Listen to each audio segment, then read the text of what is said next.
નમસ્તે વિદ્યાર્થી મિત્રો. સરદાર પટેલ એજ્યુકેશનલ ઇન્સ્ટિટ્યૂટના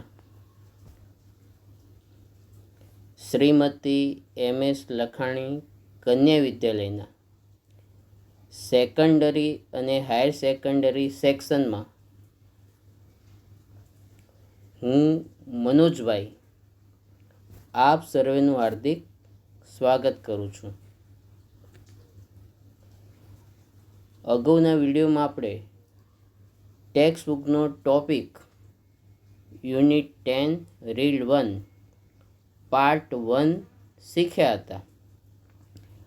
આજે આપણે યુનિટ 10 રીડ 1 ગ્રીન ચાર્ટર એનો પાર્ટ 2 આજે શીખીશું. હવે અગાઉના વિડીયોમાં આપણે જોયું હતું કે આબોહવા પરિવર્તન એટલે કે ક્લાઇમેક્સ ચેન્જ અને ગ્લોબલ વોર્મિંગ ખૂબ જ ગંભીર સમસ્યાઓ છે. એટલે કે આબોહવા પરિવર્તન અને ગ્લોબલ વોર્મિંગ ખૂબ જ ગંભીર સમસ્યાઓ છે. જો તેના ઉપાય નહીં કરીએ તો ભવિષ્યમાં આપણે ગંભીર પરિણામ ભોગવવા પડશે. તેનું મુખ્ય કારણ કાર્બન ડાયોક્સાઇડનું ઉત્સર્જન છે. તેનું નિયંત્રણ જરૂરી છે. કદાચ આપણે CO2 એટલે કે કાર્બન ડાયોક્સાઇડનું ઉત્સર્જન સંપૂર્ણ બંધ ના કરી શકીએ તો તેને અમુક ઉપાયો દ્વારા ચોક્કસ ઘટાડી શકાય છે. તો ખ્યાલ આવી ગયો વિદ્યાર્થી મિત્રો? ત્યાં સુધી આપણે પાર્ટ 1માં શીખ્યા હતા. હવે આપણે આગળ પાર્ટ 2માં ગ્લોબલ વોર્મિંગ અને ક્લાઇમેટ ચેન્જ પરિવર્તનના ઉપાયો વિશે શીખીશું. 19 એટલે કે 19 ઉપાયો છે, બરાબર. એમાંથી આજે આપણે થોડાક ઉપાયો જોઈશું અને સમજશું.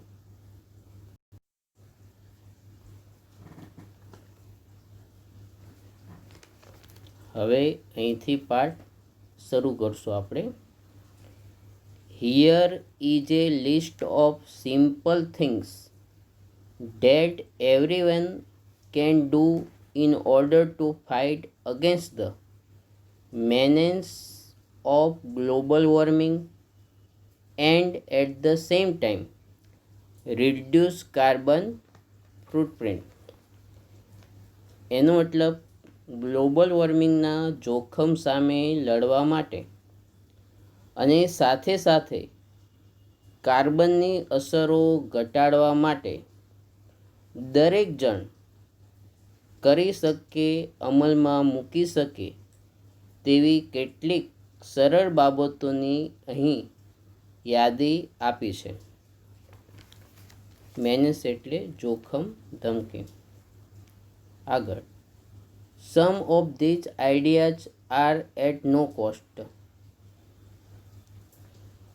આમાંની કેટલીક બાબતોની કોઈ જ કિંમત નથી. કોસ્ટ એટલે કિંમત, પણ નો કોસ્ટ એટલે કોઈ જ કિંમત નથી. સમ અધર્સ રિક્વાયર એ લિટલ એફર્ટ ઓર ઇન્વેસ્ટમેન્ટ.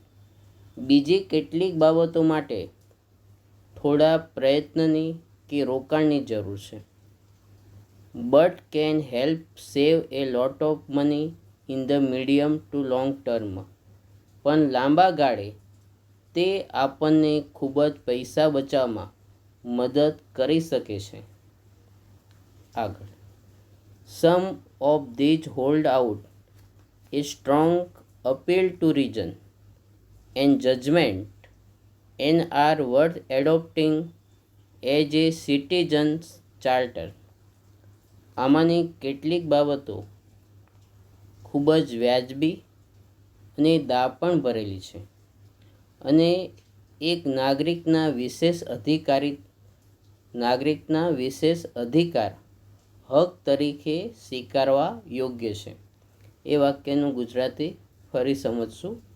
આમાંની કેટલીક બાબતો ખૂબ જ વ્યાજબી અને દાપણ ભરેલી છે અને એક નાગરિકના વિશેષ અધિકાર હક મૂળભૂત ફરજ તરીકે સ્વીકારવા યોગ્ય છે. ત્યાં સુધી વિદ્યાર્થી મિત્રો ખ્યાલ આવી ગયો?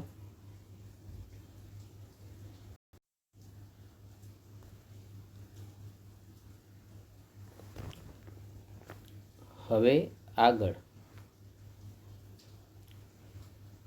19 ઉપાય છે, 19 એમાં first solar heaters, solar rooftops and solar lanterns. ફરીથી solar heaters, solar rooftops and solar lanterns should be installed in every household, especially in remote area. Remote એટલે દૂરનો વિસ્તાર થશે. દરેક ઘરમાં, ખાસ કરીને દૂરના વિસ્તારમાં. રિમોટ એટલે આપણે વાત થઈ દૂરનો વિસ્તાર. ફરીથી દરેક ઘરમાં, ખાસ કરીને દૂરના વિસ્તારમાં સોલર હીટર્સ, જે પાણી ગરમ કરવા માટે આવે છે, સોલર રૂફટોપ્સ એટલે કે ઘરના છાપરે કે અગાસીમાં મુકાતા સૂર્ય ઉર્જા ગ્રહણ સાધનો અને સૂર્ય ઉર્જાથી ચાલતા ફાનસો. સોલર લેન્ટર્સનો અર્થ થાય સૂર્ય ઉર્જાથી ચાલતા ફાનસો સ્થાપિત થવા જોઈએ. ઇન્સ્ટોલ એટલે સ્થાપિત કરવું. તો એકવાર સળંગ ફરીથી solar હીટર્સ, solar rooftops and solar lanterns should be installed in every household, especially in remote area. એનું ગુજરાતી ફરી એકવાર સળંગ. દરેક ઘરમાં, ખાસ કરીને દૂરના વિસ્તારોમાં સોલર હીટર્સ, સોલર રૂફટોપ્સ અને સૂર્ય ઉર્જાથી ચાલતા ફાનસો સ્થાપિત થવા જ જોઈએ. Second, awareness campaign may be initiated for using solar lanterns. એનો અર્થ સૂર્ય ઉર્જાથી ચાલતા ફાનસોના ઉપયોગ માટે જાગૃતિ અભિયાન કદાચ શરૂ કરી શકાય છે. ફરીથી awareness campaign may be initiated for using solar lanterns. સૂર્ય ઉર્જાથી ચાલતા ફાનસોના ઉપયોગ માટે જાગૃતિ અભિયાન કદાચ શરૂ કરી શકાય છે. NGO can play a vital role in this regard. આ બાબતમાં બિન સરકારી સંસ્થાઓ, NGO તમને ખ્યાલ હશે, બિન સરકારી સંસ્થાઓ અગત્યનો ભાગ ભજવી શકે છે. એટલે કે નોન ગવર્મેન્ટ ઓર્ગેનાઇઝેશન એ અગત્યનો ભાગ ભજવી શકે છે. Millions of household are still lacking basic facility of electricity. લાખો ઘરો આજે પણ વીજળીની પ્રાથમિક સુવિધાથી વંચિત છે. લેકિન એટલે થી વંચિત હોવું. ફરીથી વાક્ય millions of household are still lacking basic facility of electricity. લાખો ઘરો આજે પણ વીજળીની પ્રાથમિક સુવિધાથી વંચિત છે. તો એ બંને વાક્યો ફરીથી આપણે લઈશું. NGOs can play vital role in this regard. બિન સરકારી સંસ્થાઓ આ બાબતમાં અગત્યનો ભાગ ભજવી શકે છે અને લાખો મકાનો એ અત્યારે વીજળીની પ્રાથમિક સુવિધાથી વંચિત છે. This will prove to be a boon for them. ત્યારે આ તેઓને માટે આશીર્વાદ સાબિત થશે. બુન એટલે આશીર્વાદ, વરદાન. પ્રૂવ એટલે સાબિત થવું. ત્યારે આ તેઓના માટે આશીર્વાદ સમાન સાબિત થશે. તો આખું સળંગ એકવાર સમજી લઈશું. Awareness campaign may be initiated for using solar lanterns. NGOs can play vital role in this regard. millions of households are still lacking basic facility of electricity. This will prove to be a boon for them. સૂર્ય ઉર્જાથી ચાલતા ફાનસોનો ઉપયોગ માટે જાગૃતિ અભિયાન કદાચ શરૂ કરી શકાય છે. આ બાબતમાં બિનસરકારી સંસ્થાઓ અગત્યનો ભાગ ભજવી શકે છે. લાખો ઘરો આજે પણ વીજળીની પ્રાથમિક સુવિધાથી વંચિત છે, ત્યારે આ તેઓના માટે આશીર્વાદ સાબિત થશે. ત્યાં સુધી ખ્યાલ આવી ગયો વિદ્યાર્થી મિત્રો?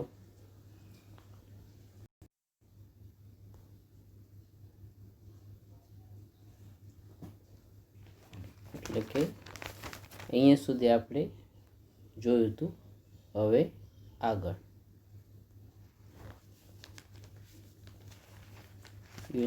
3 એટલે કે ત્રીજો ઉપાય. Print out should be taken from the printer only when it is absolutely inevitable. એનો મતલબ જ્યારે અનિવાર્ય જરૂરિયાત જણાય ત્યારે જ માત્ર પ્રિન્ટરમાંથી પ્રિન્ટ આઉટ એટલે કે નકલ કાઢવી જોઈએ. Complete editing should be done before hand. અમલમાં મૂકતા પહેલાં સંપૂર્ણ તેનું એડિટિંગ એટલે કે ભૂલ સુધારવી જોઈએ. And then only the print option should be exercised. અને ત્યાર પછી જ તેને છાપવા માટે મોકલવું જોઈએ. એટલે કે ત્યાર પછી તેને છાપવા માટે અમલમાં મૂકવું જોઈએ. Reading work could be performed on PC monitor or laptop. PC monitor કે લેપટોપ પર જ વાંચવાનું કાર્ય થવું જોઈએ. This would usually cut down paper consumption and save numerous trees. આમ કરવાથી મોટા પાયે કાગળના વપરાશ પર કાપ મૂકી શકાશે અને અસંખ્ય વૃક્ષો બચાવી શકાશે. ત્યાં સુધી ખ્યાલ આવી ગયો વિદ્યાર્થી મિત્રો?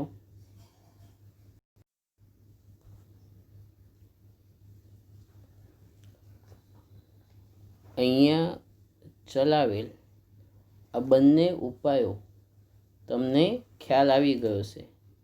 જે ત્રીજો ઉપાય છે એ સમજવા આપણે એક એક્ઝામ્પલ અહીંયા લઈશું. એમાં એડિટિંગનો અર્થ તમને ખ્યાલ છે, ભૂલ સુધારવી. હવે ત્રીજો ઉપાય આખો સમજવા આપણે એક એક્ઝામ્પલ અહીંયા લઈશું. ધારો કે લેપટોપ કે કોમ્પ્યુટરમાં એક પ્રશ્નપત્ર પેપર ટાઈપ કરેલ છે.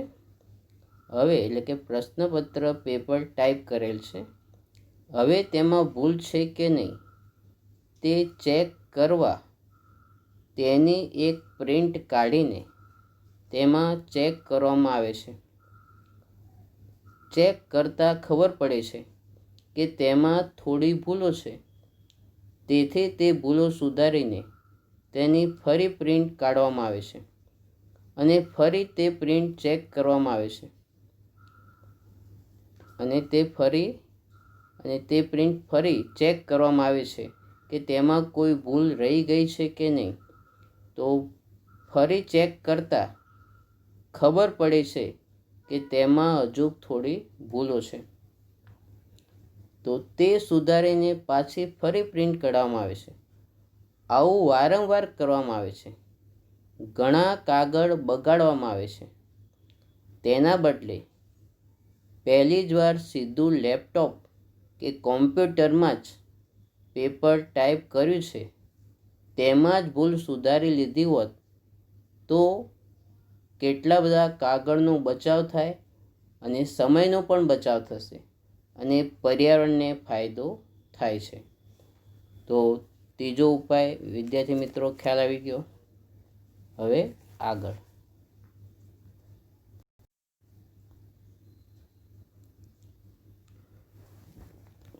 હવે આગળ ચોથો ઉપાય. It is often seen that pamphlets are printed in large numbers and indiscriminately distributed to all and sundry without any regard to their relevance to the recipients. ત્યાં સુધી સળંગ વાક્ય છે. આપણે થોડું વાક્ય સમજશું. પહેલાં આટલું. It is often seen that pamphlets are printed in large numbers.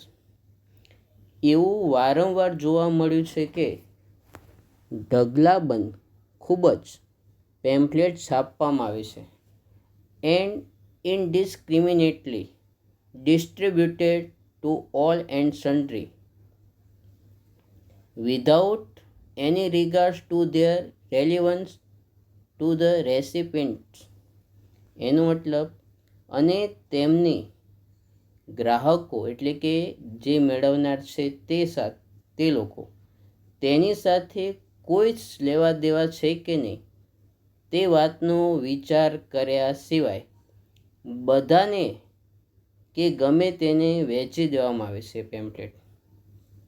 એટલે કે પેમ્ફલેટ જેને વેચે છે એ મેળવનાર જે વ્યક્તિ છે એને એ પેમ્ફલેટમાં આપેલી માહિતી સાથે કોઈ સંબંધ છે કે નહીં, એના માટે કામની છે કે નહીં, એ વિચાર્યા વગર બધાને ગમે તેને એ આપવામાં આવે છે. Litter on these trash papers lie discarded on street, leaving an enormous burden of carbon footprint. પાછળથી કાર્બનની અસરોનો એક મોટો બોજ છોડી જનાર આ નક્કામાં કાગળો શેરીમાં અથવા રસ્તા ઉપર જ પડ્યા હોય છે. Printing of pamphlets should be regulated and disseminated to concerned individuals only. પેમ્ફલેટનું પ્રિન્ટિંગનું નિયમન થવું જ જોઈએ અને તેની વેચણી જેને તે બાબત સાથે સંબંધ છે તેવી વ્યક્તિઓમાં જ થવી જોઈએ. એનું ફરીથી Gujarati. Printing of pamphlet should be regulated. એનો મતલબ પેમ્ફલેટનું પ્રિન્ટિંગ જે છે છાપકામ એનું નિયમન થવું જોઈએ. And disseminate to concern individual only. અને તેની વેચણી જેને તે બાબત સાથે સંબંધ છે કે જેને તે માહિતી લાગુ પડે છે તેવી વ્યક્તિઓમાં જ તેની વેચણી થવી જોઈએ. તો ત્યાં સુધી ખ્યાલ આવી ગયો વિદ્યાર્થી મિત્રો.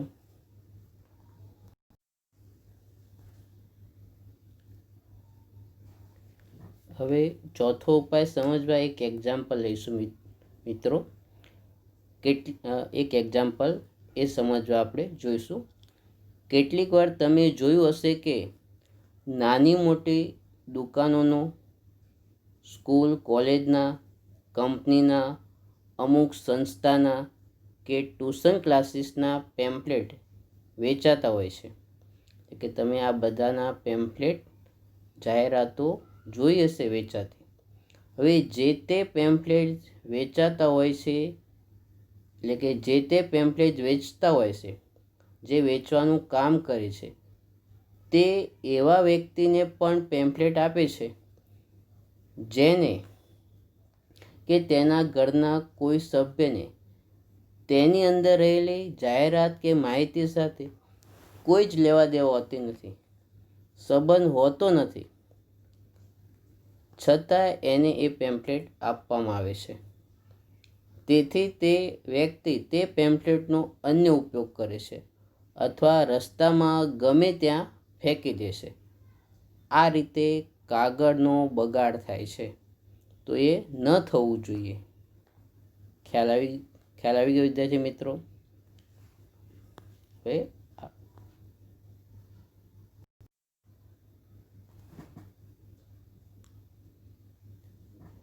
હવે 5 નંબરનો એટલે કે 5th ઉપાય જોઈશું. Present air conditioner carry A lot of carbon footprint. અત્યારના એસી કાર્બનની મોટી અસર ધરાવે છે, ફેલાવે છે. Instead of conventional air conditioner, latest power saving air conditioner should be used.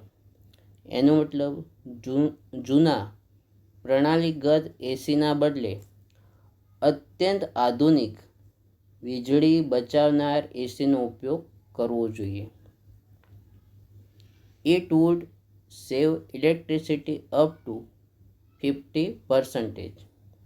તે લગભગ 50% સુધીની વીજળીની બચત કરી શકે છે, એટલે કે 50%, 50% વીજળીનો બચાવ કરે છે. 6 number, don't leave appliances on standby mode. Appliances એટલે ઉપકરણો, ઇલેક્ટ્રોનિક સાધનો. એટલે કે તમારા ઉપકરણો, ઇલેક્ટ્રોનિક સાધનો સ્ટેન્ડ બાય મોડ ઉપર રાખશો નહીં, એટલે કે નિષ્ક્રિય સ્થિતિમાં રાખશો નહીં. Use the on of function in the machine itself. તમારા સાધનોમાં ચાલુ બંધ કરવા ઓન ઓફ ફંક્શનનો ઉપયોગ કરશો.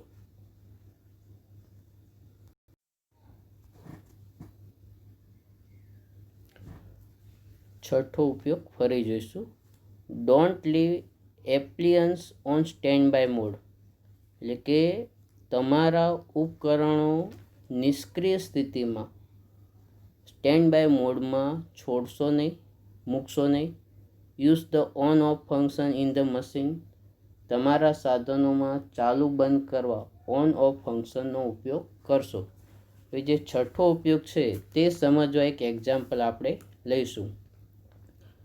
તમે કેટલાક લોકોને જોયા હશે કે બેટરીથી ચાલતા સાધનો ચાર્જ કરવા મૂકે છે. બેટરી 100%, 100% થઈ જતી હોવા છતાં તેઓ તેની સ્વિચ બંધ કરશે નહીં.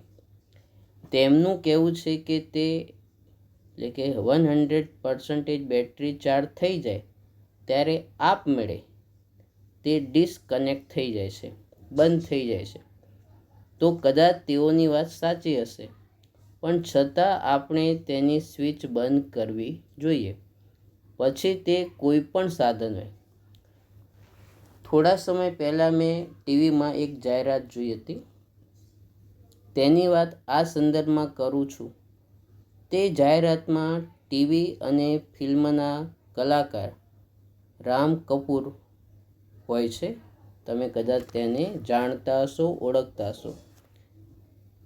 તેમાં રામ કપૂર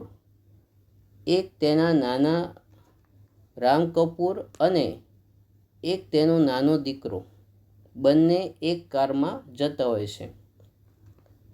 રેલવે ક્રોસિંગ આગળ ફાટક બંધ હોવાને કારણે રામ કપૂર ગાડી ઊભી રાખે છે, પણ તે ગાડી બંધ કરતો નથી. તેનું એન્જિન ચાલુ રાખે છે. ત્યારે થોડાક સમય પછી તેનો દીકરો તેના પપ્પા રામ કપૂરને કહે છે કે હું મોટો થઈને સાયકલ રિપેરિંગની દુકાન ખોલીશ, તેમાં વધારે કમાણી થશે. ત્યારે તેના પપ્પા તેને પૂછે છે કે શા માટે તું એવું વિચારે છે? ત્યારે તેનો દીકરો તેને કહે છે કે તમે જે રીતે પેટ્રોલ ડીઝલનો ઉપયોગ કરી રહ્યા છો, બગાડ કરી રહ્યા છો, તેનાથી પેટ્રોલ ડીઝલથી ચાલનારા સાધનો બંધ થઈ જશે, સાયકલનો ઉપયોગ ફરી વધી જશે.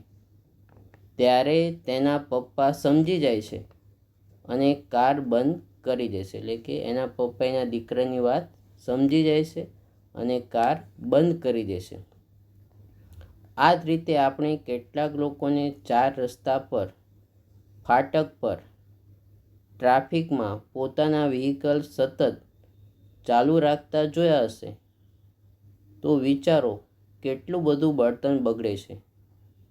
ટૂંકમાં કહેવાનો મતલબ એ છે કે જરૂર ના હોય ત્યારે આપણે જે તે સાધન બંધ રાખવા જોઈએ, સ્વિચ ઓફ કરી દેવા જોઈએ અને પર્યાવરણને મદદરૂપ થવું જોઈએ.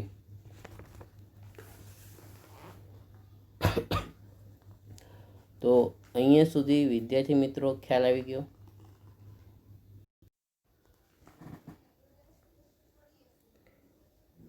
વિદ્યાર્થી મિત્રો,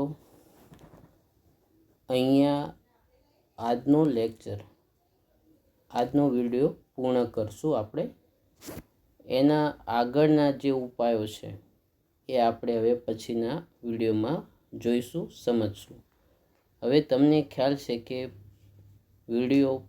લેક્ચર પૂર્ણ કરતાં પહેલાં આપણે એક કહેવત જોઈશું જે આ પાઠના સંદર્ભમાં છે. તો આપણે એક કહેવત સમજીએ.